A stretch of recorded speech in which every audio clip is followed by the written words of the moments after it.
Шушы елның 15 февралендә без Совет гаскәрләренең Афганистан Республикасыннан чыгарылуына 30 ел тулуын билгеләп үтәчәкбез. Дөрес, халык телендә ул афган яки әфганчылар дип атала. Менә шулар белән без ничегрәк эшлибез. Беренче чиратта һәр вакытта да без аларны истә тотабыз һәм хөрмәт итәбез. Мәсәлән, 2014 елны райондагы Афган сугышында катнашканнарны барлап 83 кеше турында «Ваши имена в наших сердцах, долг, честь и слава» дигән китапны чыгара алдык. Дөрес, ул минем хезмәтем генә түгел, беренче чиратта Туган авыл Ленина ягъни мәктәбендә бүгенге көндә укытучы булып эшләүче Михаил Демидов һәм бүгенге көндә инде Зирекле лицейында завуч булып эшләүче Әлеге ажаган исемнәр клубының директоры Гөлшат Габдуловны белән бергә эшләгән Хезмәт булды. Менә шушы әфганчылар турындагы Хезмәт ул республикада беренчеләрдән булып чыгарылган китап булды. Аларның бу китапларны әфганчыларны музейга җыйдык. Китап чыгу уңаеннан һәм Афганистаннан 25 ел тулуга багышланган, чыгаруга багышланган вакыйгага исәпләп әфганчыларны музейга җыйдык. Менә шушы әфганчылар арасыннан Зирекле урта мәктәбен тәмамлаган укучыларның 8-се ул Афган сугышында катнашты. Дөрес, безнең мәктәпне тәмамламаган Норкин ул Иргенче авылыннан безнең авыл советы составына кергән, ләкин Туган шәһәрендә укыды һәм яшәде. Инде Афган сугышында халак булгачтан Туган кайтарып җирләнде.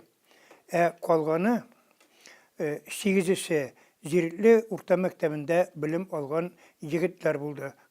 Шуның берсе Витошкин Михаил һәм икенчесе Гатин Малик бүгенге көндә инде безнең арабызда юк. Ләкин шулай булса да без аларны хөрмәтләп искә алабыз. Һәм менә җиңү паркында алар хөрмәтенә обелиск куелды. Һәрберсенең исеме шушы мәрмәр тактага язылды. 15 февраль алдыннан без аларны чакырабыз. Кунакка, музейда булмасын, ажаган яшүсмерләр клубында булмасын, Зирекле лицейында булмасын, алар белән очрашу уздырабыз. Быел да Афганистаннан Совет гаскәрләрен чыгарга 30 ел тулу уңаеннан менә шушы авылдаш афганчыларны яки бөтен район күләмендәге афганчыларны музейга җыеп, алар белән очрашуны планлаштырабыз. Бу чараны авыл китапханәсе, авыл мәдәният йорты, Зирекле лицее белән берлектә планлаштырдык һәм башкарып чыгарбыз дип уйлыйбыз. Дөрес, алар бүгенге көндә төрле шәһәрләрдә яшиләр, ләкин икесе Садык Мурат Хамзакирович һәм Лотфуллин Наил Нуруллович авылда яшиләр һәм хезмәт итәләр. Аларның истәлекләреннән шуны әйтәсе була. Мин үземнең Наил һәм Маратның класс җитәкчесе. Алар минем класста укыдылар, 65-нче елгылар. Менә алар белән сөйләшкәндә иң беренче сугышта нәрсә хатırыгызга килә дигән сорау бирә торган идем. Садык Марат турдан туры атакага күтәрелсәк тә, сугышчан приказны үтәргә безгә буйрык бирелгән булса да, иң беренче әти-әни күз алдына килә. Мин аларга исән кайтырмынмы? Алар белән исән күрешерменме? Авылдашлар белән исән нәшеп, кул бирешеп күрешерменме дигән уйлар килеп башыма килә иде ди. Менә бу гади генә, ләкин искиткеч менә кешенең халатын күрсәтә. Икенче момент.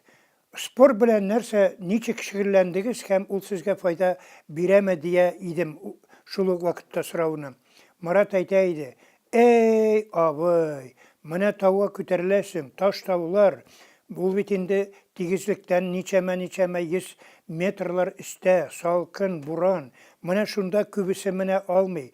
Аларның рюкзаклары, безнең рюкзакларыбыз, автоматларыбыз белән 35-40 килограмм сыртыбызда рюкзак белән асып менәргә кирәк. Үзем дә менәм, ләкин тегеләр әле шыңшый тауга үрмәләр. Менә алмыйлар, аларга ярдәм итәсең. Менә егетләр, шул вакытта мәктәптәге физкультура дәресләрен, мәктәптәге спорт чараларын күз алдыга китерегез һәм шуңа әзер булыгыз дигән сүзләре минем колакта һаман да яңгырый. Бу юкалына әйтелгән сүзләр түгел. Менә шулай иттереп 30 еллыкка biz үзебездә әзерләнәбез, бөтен материалларны туплыйбыз. Мин шатланам, аларның хатыры, алар турында материал менә шушы китапка кирип калды. Теләсән инде материалны, булган кул астына эләккән материалны җыябыз, балаларга җиткерергә тырышабыз. Менә хәзер әле 15 февраль алдыннан музейга Зирекле лицейның укучыларын 9-11 класс укучыларын монда чакырачакбыз.